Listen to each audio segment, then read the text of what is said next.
then had this opportunity to direct and produce my first feature-length documentary. And it just so happens to be over a giant 50-foot tall leg lamp. If you dig a little deeper, you'll see more of the drama. I knew that I needed to tell this story on a deeper level because I'm from here. I'm a filmmaker here. The story, the full story, the full truth needs to be told.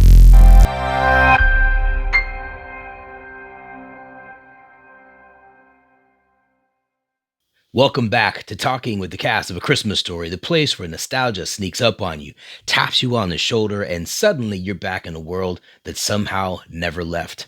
I'm Yano Anaya, aka Grover Dill, that little nasty toady from the movie, and this isn't just a podcast about a movie. It's about what happens after the credits roll. Today's conversation lives somewhere between pop culture and small town legend, between a joke everyone knows and a story almost no one's heard of.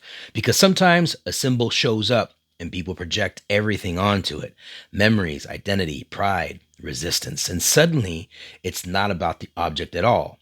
Today, we're talking with the filmmaker who didn't argue, didn't campaign, didn't cheer, or protest.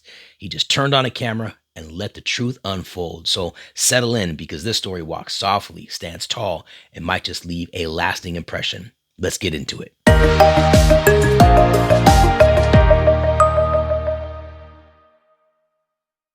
All right, so I'm just gonna go ahead and jump into it, man. We're just gonna get Okay. this thing rocking. All Yeah, let's right. do it. Um, Reagan Elkin, it's a pleasure to be in your presence, man. It is an honor. Truly it is. I've heard a lot about you. We've had a lot of conversations, but what I'd like to do for the listeners is just, let them know, the ones that are meeting you for the first time, just tell them who you are, Yeah. how old you are, how this all came to be for you. Yeah. Well, first of all, thanks for having me, bro. I appreciate being on the podcast and all this stuff. But yeah, dude, I am fourth generation from Chickasha, Oklahoma. I've been a filmmaker for probably 10, 12 years now. Went to film school, made stupid videos with my brothers growing up, and really fell in love with filmmaking. And so went to film school and then started a little business after film school. We do commercials, documentaries, music videos, and stuff like that. I've been able to work on some cool movies in the state of Oklahoma, mainly in the low locations department on various films and stuff. Kind of worked my way up in that world into producing a little bit on a couple features, which has been super fun. And then had this opportunity to direct and produce my first feature-length documentary. And it just so happens to be over a giant 50-foot tall leg lamp. That is the meat of this story, right? So, Yes, yes. how did that shape the way that you're approaching this film? It was terrifying Mm, because I have friends, it's kind of like Mayberry in a lot of ways. Everybody knows each other in this town. We're a small town. We have about 17,000 people here. So we're not tiny, but everybody knows each other. When you go to a restaurant, you see, 10 people, you say hey and all that stuff. But truly, I have friends on both sides of this argument. Some people love mm, this leg lamp and some people hate it. Some people literally want to burn it to the ground, dude. They're done with this wow. thing. But I would say for the most part, most people enjoy it, see the tourism benefit in our small town. But it became one of those subjects that was just like tense. I didn't want to tick any side off, and I just wanted to tell the both sides of the story. And so Yeah.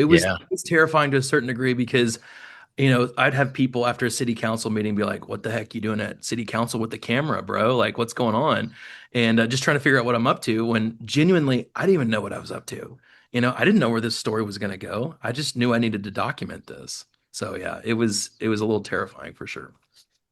Tell me if you remember that moment that sparked in you when you were like, "Holy crap! Like the leg lamp is more than just a novelty from A Christmas Story." When did that happen for you? Yeah. So, I mean, remember watching A Christmas Story as a kid. Uh, Hmm. I remember it being that thing that everyone watched, during the holidays. And then, Tim Elliott is the guy that came up with this idea for this giant leg lamp. He loves The Christmas Story. He fell in love with the movie. He's even said that he could have been any of the characters from the movie. He put this inflatable leg lamp up. And I remember a friend telling me, "Hey, they're putting us an inflatable leg lamp up. You might want to go down there." And so I grabbed my camera, and it's in the documentary. You'll see this thing where they're just screwing around trying to figure out how to get this thing up, and and they just couldn't, man. I mean, but I realized it was more than just a novelty when the thing went absolutely viral. So someone took a picture of it. The lieutenant governor of Oklahoma shared that picture. It got, I don't know how many likes and shares. All the local news picked it up. Then all their affiliates around the nation picked it up. And this giant 50-foot tall inflatable leg lamp went viral. And I knew something, there was more to this. So, Yeah, what surprised you the most once the community reaction really started to unfold? yeah, that's a great question. I think what surprised me the most is how angry some people got over this thing. Because you Hmm. got to remember, this is small town Oklahoma, very traditional. It's got to be, this way or no way. And we have this festival of light every single year. And the festival of light, we have millions upon millions of lights that are displayed in our local park, and people drive over from Texas and from all around the state to see this thing. But notice it's the festival of light, so it's about shining the light of Christ at Christmas and all that stuff. Hmm. You have this, and even in the movie, what it's described, it was soft glow of electric sex in the window. And so, Oh man. So right? when did you realize that it wasn't really about the leg lamp anymore? What did that Yeah, happen? I realized at that moment, whenever people showed up at city council, fighting for the light of Christ at Christmas, because they were trying to, some people downtown wanted lampshades to kind of lean towards the leg lamp instead of angels that we put up every single year. So when you had that debate, but also when Warner Brothers got a little ticked off, Hmm. because Warner Brothers basically said, "Hey guys, that's our trademarked image. You need to not use that." And then, some individuals in town decided to figure out how to do it anyway, and here it is.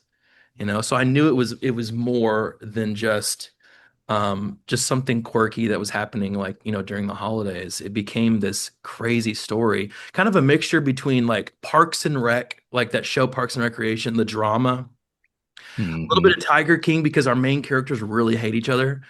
Um, and then A Christmas Story. You put all those together, and that's this documentary, Fragilé. And I really had no idea where it was going, so I just pushed record and hope for the best. But what's wild is this Christmas Story movie really came to life to a certain degree in my hometown. It was like you had all these characters that, some are quirky, some are, interesting, some are angry.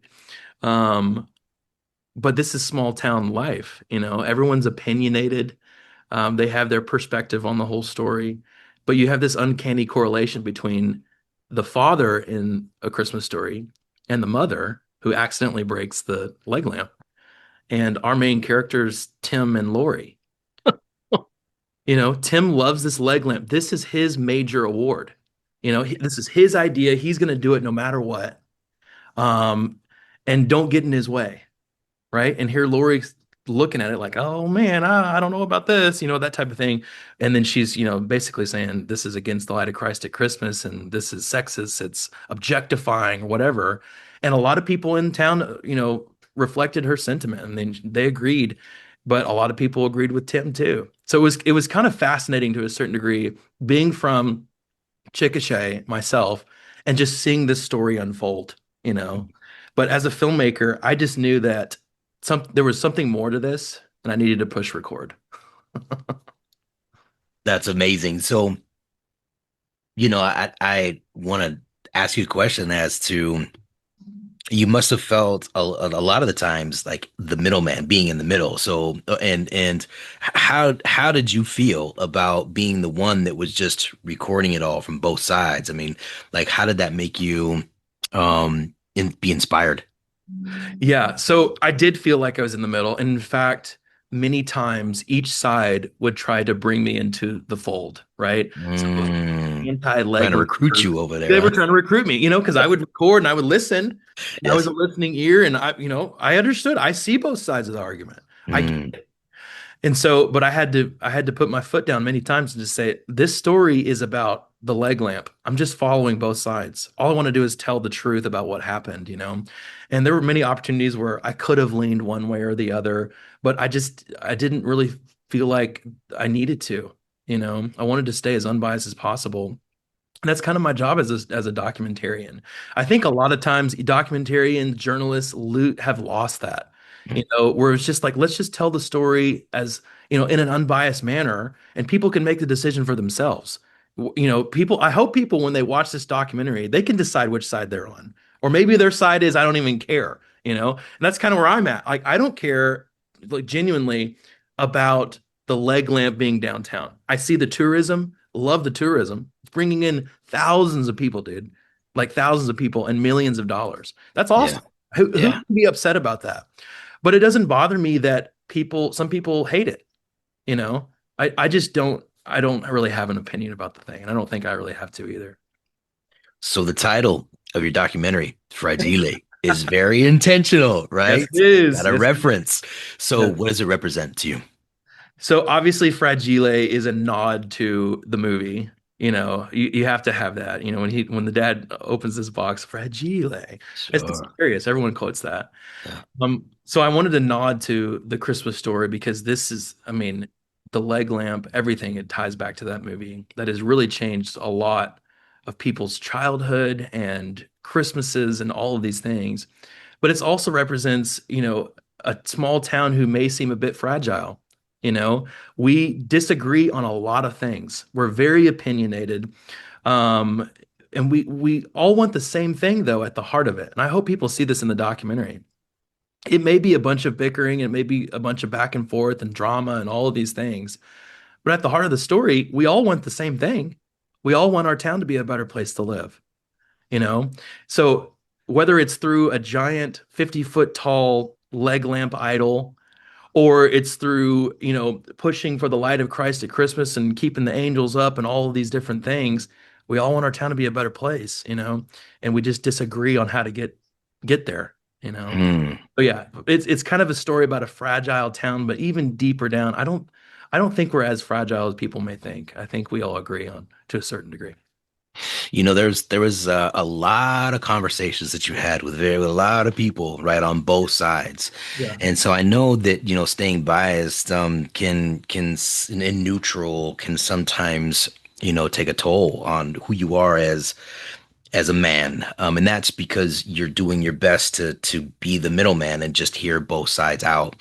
So during your experiences, I'm sure you've had conversations that really impacted you. So can you tell us a little bit about a personal story that maybe resonates with you the most? Absolutely. Absolutely. There was a couple holy crap moments for me Hmm. where I'm sitting in an interview and somebody starts going off about something. And this particular case, Tim, Tim has been a family friend for a long time. I would say everyone in this documentary, I would consider myself friends with or cordial with. Um, but Tim went off about Matt Pinnell, the lieutenant governor, who didn't give him the time of day, who ignored his phone calls, wouldn't help him with this giant leg lamp because it's the lieutenant governor is all about tourism. So how are we going to Sure. bring people to Oklahoma? 100%. 100%. And so wouldn't give Tim the time of day. And we interviewed the lieutenant governor. He's in this documentary as well. But I remember when Tim said, I will make sure if he runs for governor, I will make sure he doesn't win because he doesn't keep his promises. Hmm. I knew that this was well beyond just a leg lamp at that point. There is politics, there is all kinds of different aspects going on in this documentary. And it was kind of at that moment that I realized I would say that kind of affected me. Um, I realized this was a little bit deeper, but also, and I don't want to go off like too hard on this one, but the the news, I was disappointed in how the news um, told this story, local news, even national news, because the narrative was essentially copy and pasted for the last 5 years. It's look at this leg lamp that has brought tourism to a small town. Warner Brothers got upset, but now they're fine. The end, right? And that's the extent of the story that they told. And I'm like, okay, that's cool. Like they don't live here. I understand. But just a little more effort, man, you could have seen so much more drama that was going on behind the scenes. I mean, even the leg lamp in the movie, it caused this tension between the father and the mother. There was so much more that this leg lamp was causing.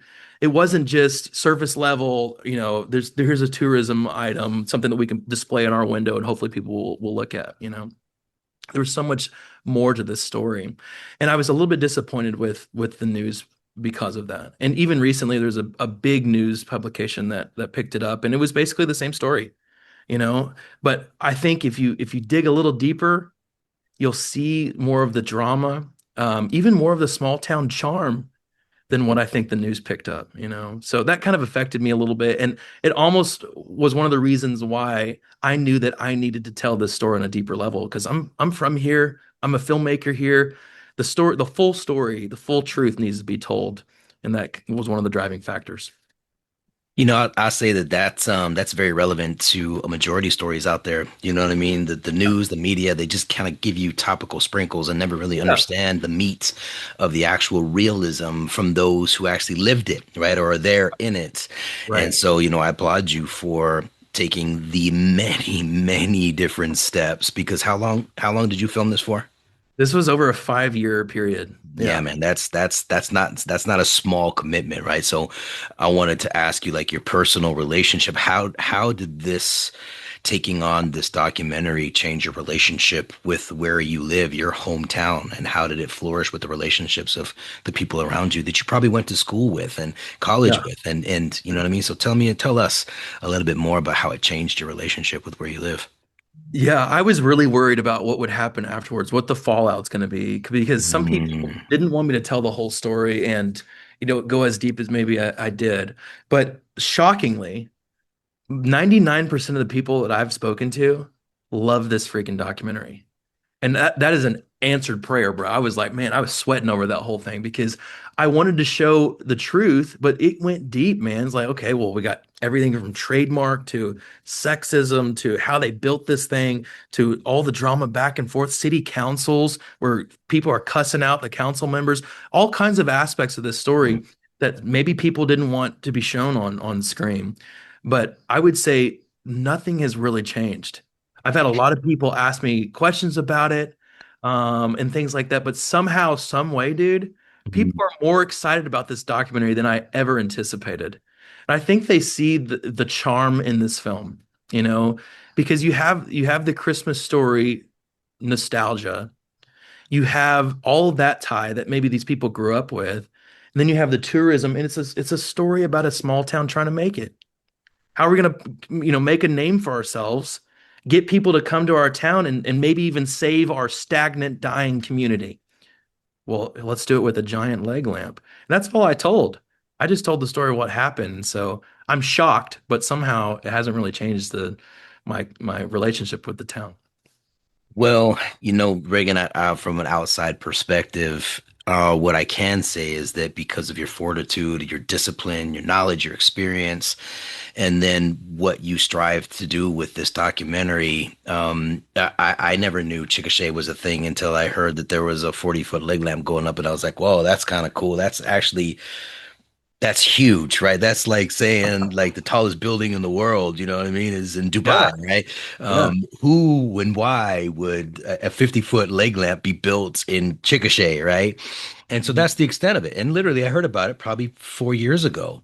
And Yeah. so through your efforts, through your relationships and your experience and what you've done as a filmmaker, I'm going to tell you from both sides, not only have you I would say increased the viewership of the movie because the movie is nostalgic. It is, but you put Yeah. Chickasha, in my opinion, you put Chickasha back on the map for those who didn't know that Chickasha existed, right? Because all the fans that are out there, if you guys have not seen this documentary yet, or even those who are not fans of the movie, if you're from Chickasha, or if you just want a really well put together documentary that shows so many aspects of what it means to have that hometown feel, to have big drive, to want to actually help the community by bringing money into the community and have all the small businesses flourish. I mean, I can just imagine all the small businesses 10 years ago.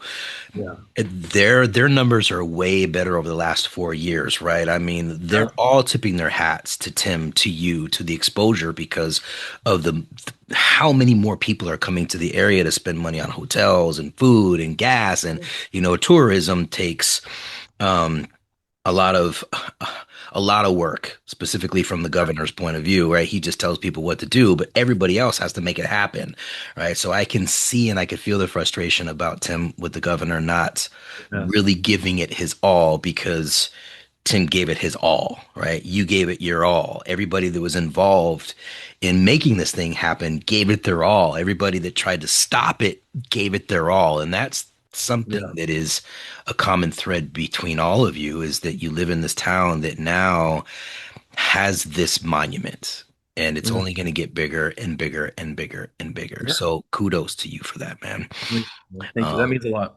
yeah, for sure. So I'm gonna rewind a little bit. So before you even decided to take on this project, I know you mentioned earlier that, Christmas Story was in your life your whole life. Mhm. But tell me, like, what does that mean to you? How did the movie, like, create family traditions? Like, tell me a little bit more about your experience of the movie in your Sure. childhood and your younger life. Sure. I just remember early on when I was young, I remember the scene where Flick licked the pole, and I remember telling myself, "Hey, don't do that."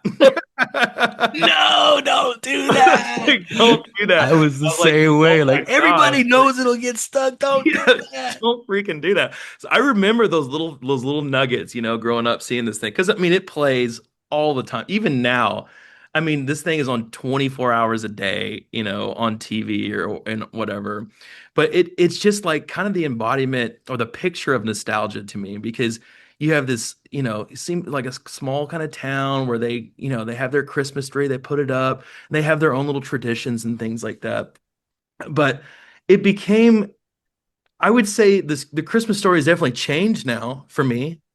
watching it with these new set of glasses on, because like I mentioned, um, the whole thing came to life in my hometown.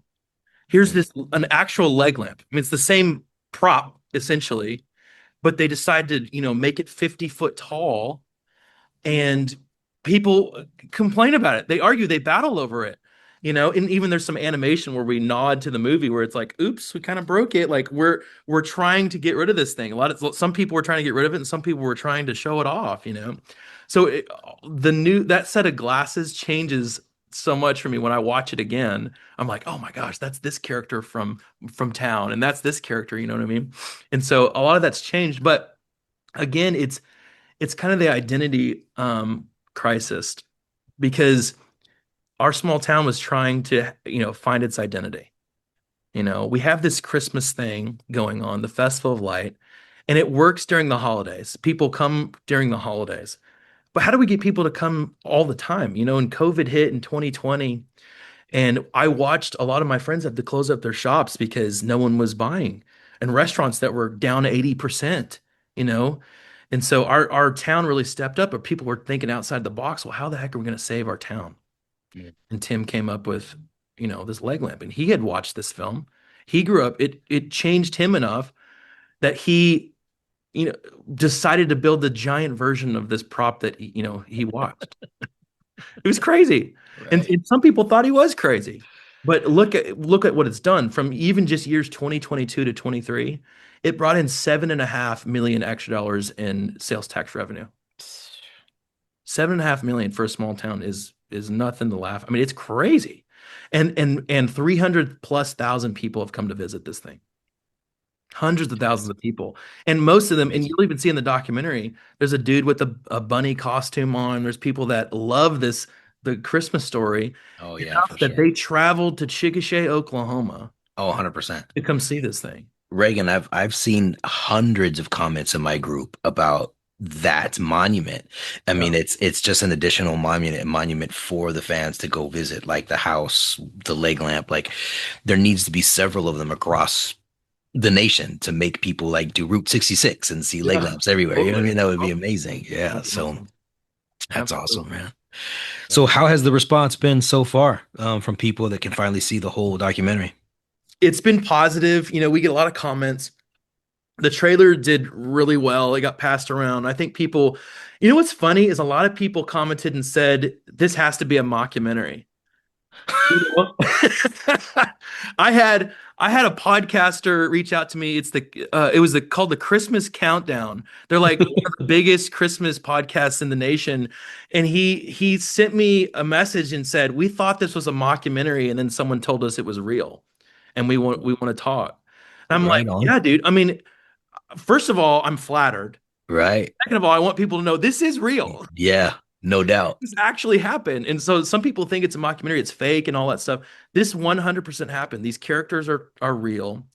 Um, the drama is real. The leg lamp is real. Come see this thing. Go watch the documentary. I mean, it's all there. I would say most of the response has been positive. There's some people who are like, "What the heck? What is this?" Mm. But man, in my opinion, it's getting picked up on some of these other platforms now. Like Tubi just licensed it, which is great. So hopefully it'll be on there soon. Awesome. YouTube movies Awesome. and TV, it'll be on there as well. So it's getting picked up on some other sites. This is, in my mind, man, freaking Warner Brothers should buy this thing.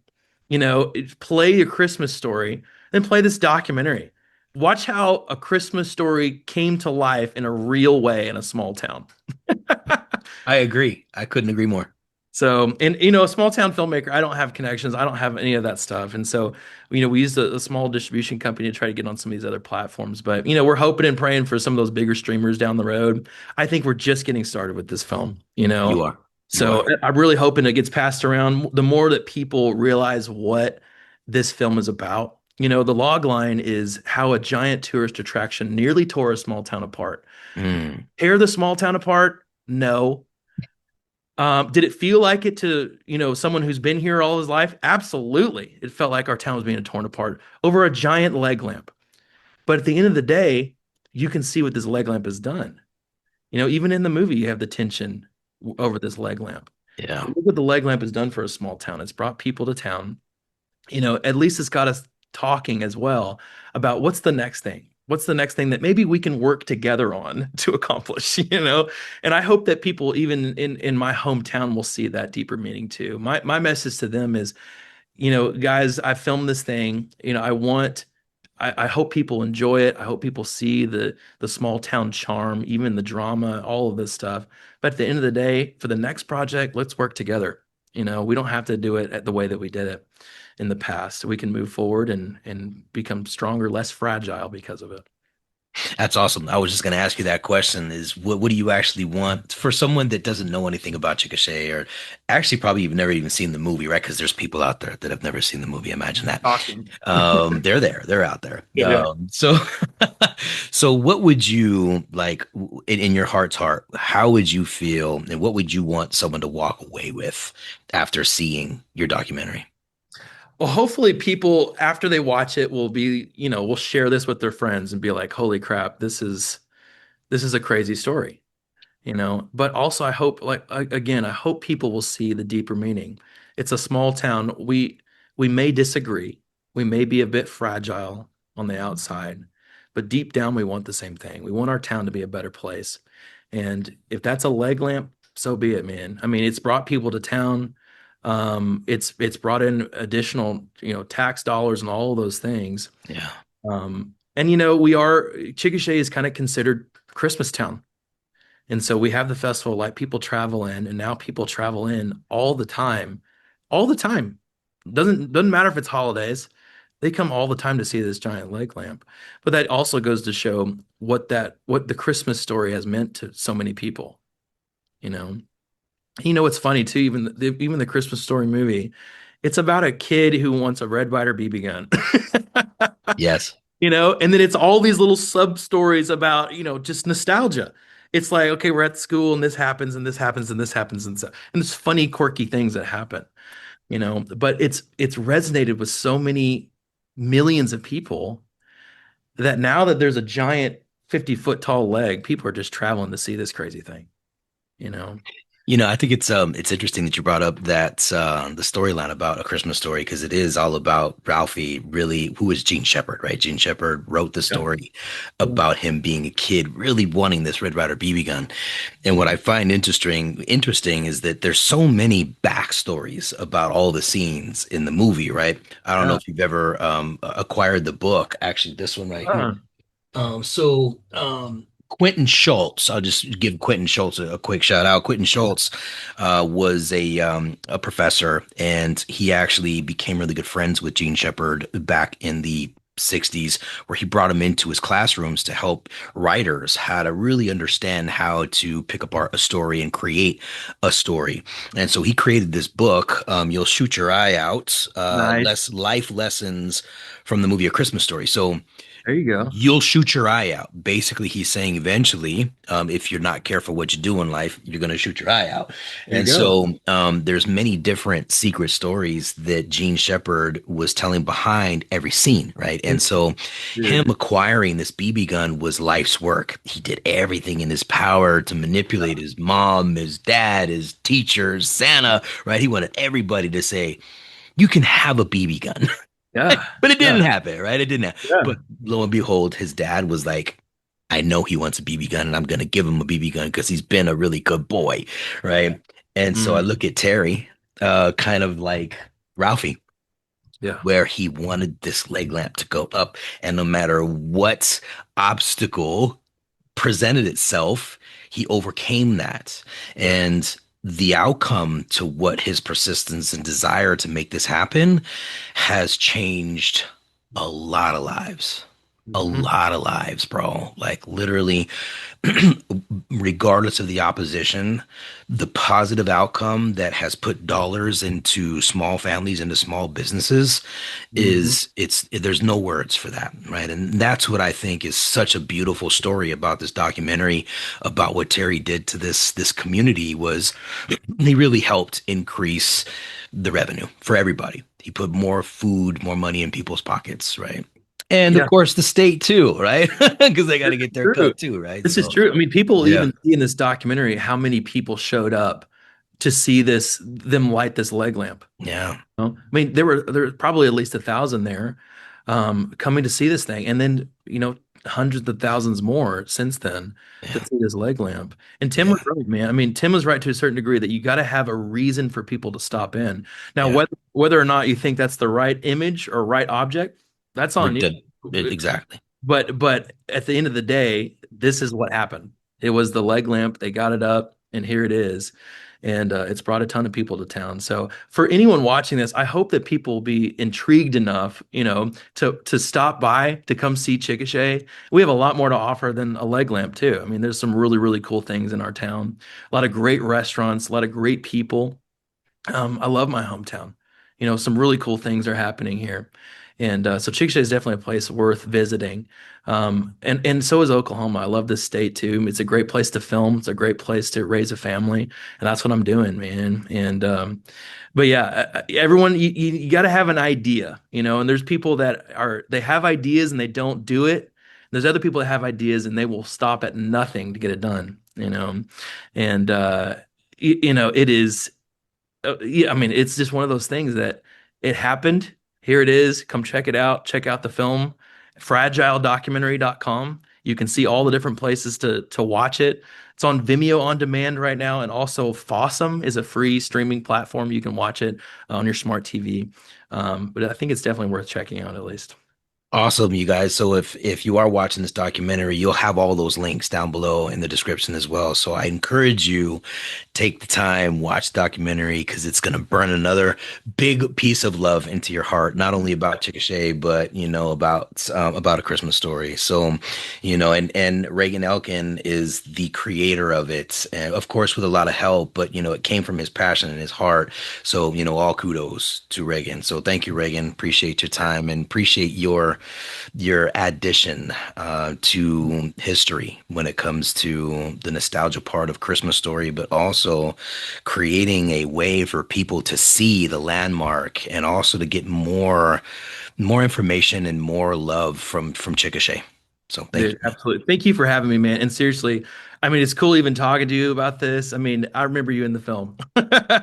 It's so cool. And you know, your podcast is awesome too. It makes me wonder who's next, you know? And so Yes, so that's I'm amazing. I'm Love super that. stoked for the Love that. podcast. I'm very thankful for you having me on, man. So Yeah, thank you. for sure. Right on. You know, for something that started as an idea, this story carries a surprisingly amount of weight. What we heard today wasn't really just about a lamp or a movie or even nostalgia. It was about people, how we remember them, how we protect them, and why certain stories refuse to stay small. That's what we do here on Talking with the Cast of A Christmas Story. We don't just revisit the film, we follow the ripples it actually creates in towns, in families, and in moments no script could ever capture. If today's episode stirred something, a memory, a laugh, a question, then you're exactly where you are supposed to be. I'm Yano Anaya, and from all of us who helped bring A Christmas Story to life, thanks for listening, thanks for remembering, and we will see you next time, right here where Christmas really never ends. I see messages a lot that you haven't subscribed yet. So if you could do us a favor and double check if you're a subscriber to this channel, this would be a tremendous deal to us. It's the simplest free thing that you can do to help us grow this channel, to keep this going on the trajectory that it's on, because what's true is that you are family and you are part of the history by making it a tradition and its legacy. So please double check if you have subscribed and tap that bell for the notifications. Thank you so much for that.